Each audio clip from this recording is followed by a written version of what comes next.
안녕하십니까. 오늘 말씀 통해서 우리 예수님이 왜 나사렛 예수라고 칭함을 받았는지 배우기를 기도합니다. 오늘 말씀은 마태복음 2장 22절과 23절입니다.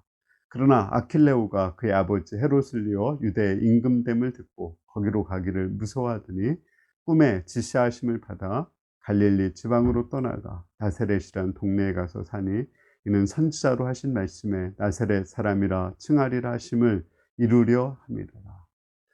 우리 예수님은 나사렛 예수라고 이렇게 불림받죠. 왜 나사렛 예수라고 불림받았을까요?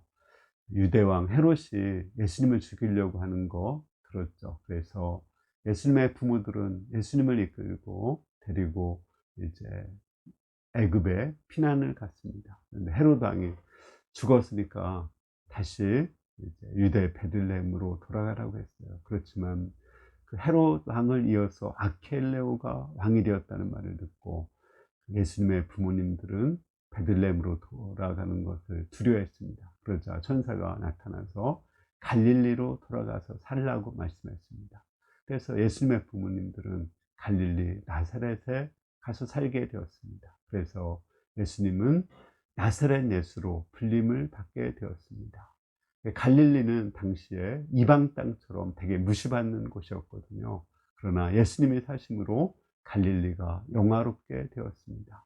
나사렛은 나다나엘이 그 나사렛에서 무슨 선한 것이 태어나겠느냐 이렇게 말할 정도로 정말 이렇게 무시받고 갈릴리 중에서도 더 무시받는 그런 곳이었거든요. 그런데 그러한 나사렛에서 또 예수님은 목수의 아들로 태어나서 흙수저로 살았지만 그 예수님께 성령이 충만히 임하고 예수님이 성령 세례를 받았을 때 예수님은 병자를 고치고 귀신을 쫓아내고 죽은 자를 살렸습니다. 예수님을 통해서 큰 능력의 역사가 있었습니다. 뿐만 아니라 예수님이 십자가에 죽으시고 부활하셔서 승천하셔서 우리의 그리스도 왕이 되셨습니다. 그리고 우리에게 성령을 보내주셨습니다. 그때부터 나사렛 예수의 이름은 권능의 이름이 되었습니다. 베드로는 성령 충만함을 받고 나사렛 예수로 태어날 때부터 안진뱅이 40년 동안 안진뱅이에게 말했습니다. 은과 금은 내게 없거니와 내게 있는 것으로 내게 명하노니 나사렛 예수의 이름으로 걸으라 했습니다.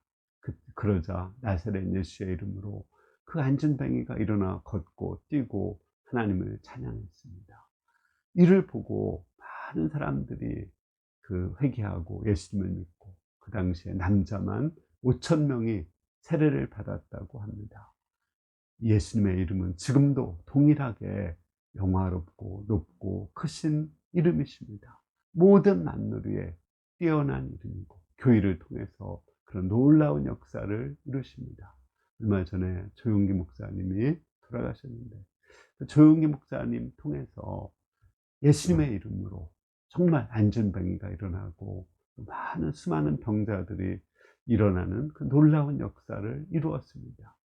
조용기 목사님 뿐이 아닙니다. 우리를 통해서도 예수님의 이름을 통해서 죄사함 받고 성령 받고 질병이 치료되고 실패자가 성공의 인생으로 변화되고 저주받은 자가 축복의 인생으로 변화되고 가난하게 살던 자가 부유하게 되고 엄청난 변화의 역사를 이루어 주셨습니다.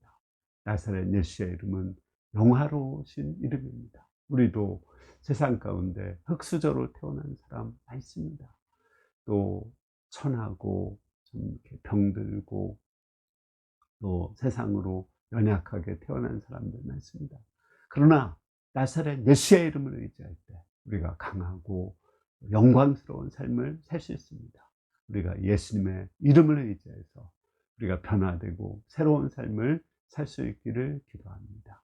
우리 모두가 나사렛 예수의 이름으로 일어나 걷고 또 안전병이 된 자들을 일어나 걷게 하는 놀라운 역사가 우리 가운데 일어날 수 있기를 기도합니다. 감사합니다.